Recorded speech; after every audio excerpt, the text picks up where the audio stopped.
Bonjour à tous, c'est Jérôme des Houlards Sartois. Je vous retrouve de nouveau pour une nouvelle vidéo. Aujourd'hui, c'est quoi? Ça va être la vidéo. Qu'est-ce que je fais quand je reçois une Dualtron 3, une Dualtron Thunder, hein. J'ai un petit peu les deux modèles ici. On est en confinement, donc on n'a pas pu avoir une Dualtron dans le carton, malheureusement, hein. On est un peu bloqué, mais c'est pas grave, on a ce qu'il faut. On va pouvoir vous donner quelques conseils. Alors, ça, c'est quelques trottes qui ont déjà été modifiées pour la Thunder. La DT3 est encore d'origine, mais on a cette petite Thunder qui manque encore de custom et qui a des gaines torsalées d'origine, mais tout ça, on va voir ça dans un instant.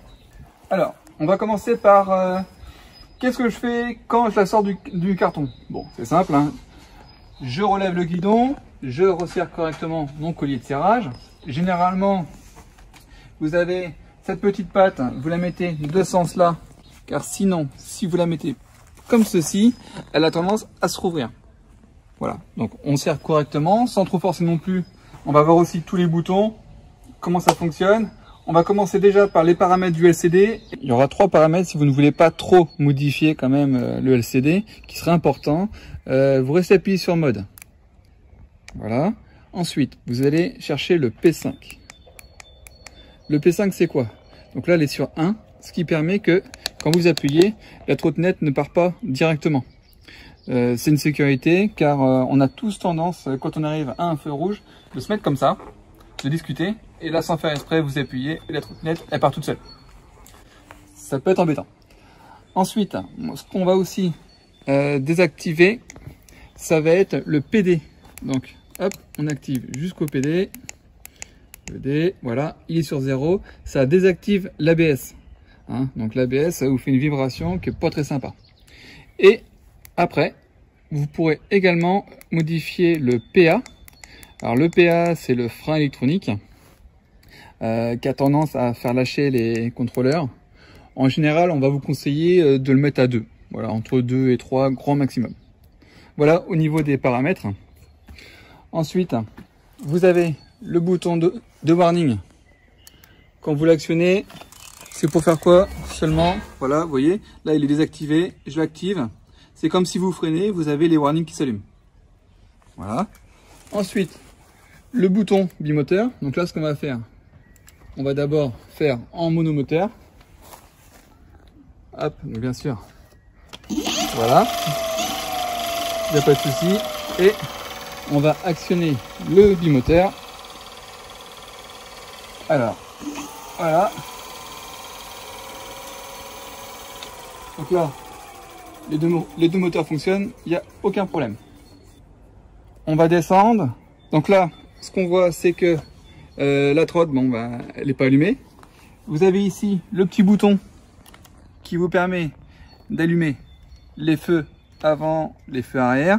Bon, bien sûr, ça c'est un liseré lumineux qui a été rajouté. Et ici, ont été rajoutés des petits filtres de chez Carbon Revo. Alors, pour allumer les bandes LED, c'est très simple. La télécommande est fournie. Vous appuyez ici directement, vous visez en bas et après, vous choisissez la couleur comme vous voulez. Tout simplement. Voilà.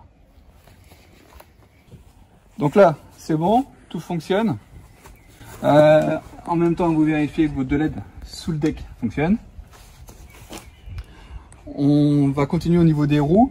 Vérifiez bien, c'est le serrage. Le serrage, donc, avec une clé de 18. Au niveau des écrous, donc, ici, donc de chaque côté. Et à l'avant également, les deux écrous à vérifier. Alors, tout le monde nous parle des gaines torsadées. Justement, on a commencé à les installer en haut. On n'a pas encore fini. Au début, ce qu'on voulait faire, c'était comme beaucoup ont préconisé, c'est-à-dire d'enlever quelques sphères afin que ce soit beaucoup plus souple. Parce que c'est vrai que là, il n'y a pas de souci. Mais là, c'est vraiment très ferme et ça a tendance à casser, à sectionner les câbles. Donc, soit vous enlevez quelques sphères de façon à ce que ce soit plus souple, ou sinon vous les enlevez directement, vous mettez la guidoline, ou vous rachetez donc directement de la gaine. Alors, soit la gaine standard ou directement la gaine Carbon Revo là qu'on va installer en bas aujourd'hui. Voilà un petit peu ce qu'il faudra vérifier. Bien sûr, n'oublions pas, c'est de faire la pression des pneus. Alors pour cela, il vous faudra quand même acheter un petit raccord supplémentaire pour mettre sur la valve. Et donc la pression sera à 3,5 bars. Une dernière chose quand même, c'est que la première charge, il faut la faire quand même avant de l'utiliser. Donc vous la chargez la première fois, donc vous prenez le chargeur, vous le mettez sur la prise de courant, ensuite vous le mettez sur la trotte et il faudra la charger à 100%. Et bien sûr, les trois premières charges sont conseillées à 100%. Voilà. Maintenant, tout est vu. Quelques accessoires qui seront quand même intéressants d'avoir, ce sera une poignée. Hein. Donc on a des petites poignées comme ceci, des petites poignées un peu plus grosses de chez Carbon Revo. Ensuite, vous aurez aussi, donc, qui va devenir obligatoire, ça va être le klaxon. Donc là, on a un tout petit klaxon qui est installé, mais qui est assez puissant, rechargeable par USB. Et on a quoi qui manque, là, c'est pas installé, si on l'a installé. La petite lampe qui marche sur batterie externe. Voilà. Et puis en même temps, donc ce qui est sympa aussi, ça reste aussi le support téléphone. Voilà. Ça c'est vraiment les accessoires les plus importants. Après tout le reste, ça reste de la custom, c'est pas obligatoire. Après chacun fait ce qu'il veut.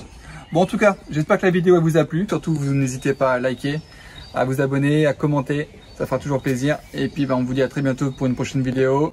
Bon courage pour le confinement et puis à une prochaine.